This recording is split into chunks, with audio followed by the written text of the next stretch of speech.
ISIS elimination would be a significant blow to ISIL, a significant blow to ISIL's leadership, and importantly, a significant step in reducing ISIL's ability to conduct external attacks outside of Iraq and Syria. San Diego 6 News contributor Kimberly Dvorak is here to tell us exactly how big of a deal is this to have someone like this killed. Normally we hear that all the time.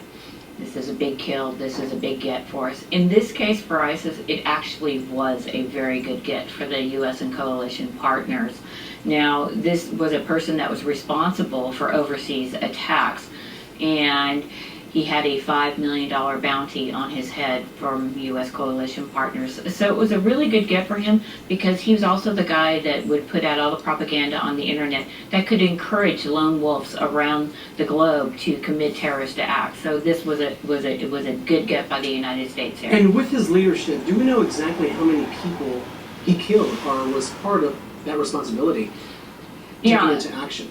Yeah, I mean, the numbers vary. I mean, I don't know that you can necessarily explain exactly how many civilians and that, but he was responsible for killing thousands of people. I think we can safely say that.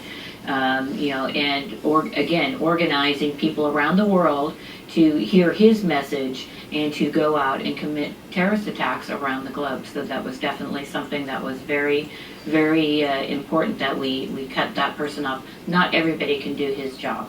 Kimberly, with that being said, what does this mean for the U.S. now? What it means for the U.S. is coming up here, the U.S.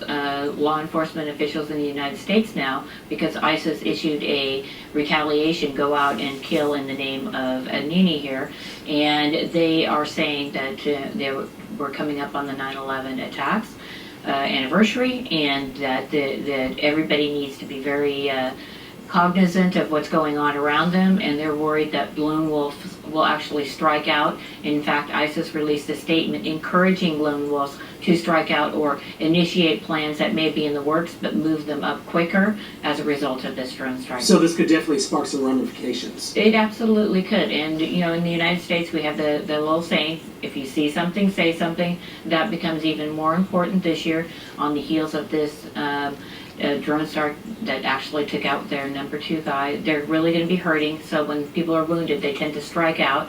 And then there's one other play here in the Middle East that's going on with all this.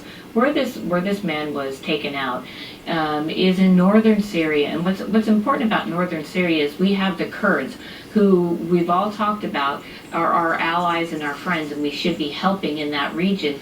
Well, they are going to be drawn into this as a result of this, because now Turkey has gone into Syria, and they're going into the northern part of the country where the Kurds are trying to have an autonomous country, and they want to get their own state out of this. So a lot of people are saying that we need to be very careful with how we retaliate with this and how seriously we take ISIS, because when you take that from them, they're going to strike out, and they're going to do things that are not necessarily part of their playbook, and it's an event that could draw the world into a much bigger war. So we need to be very careful. Very complex part of the region, of course, but yeah, we definitely just need to be paying attention the week leading up here to the anniversary of 9/11. See something, thank you so say much. something.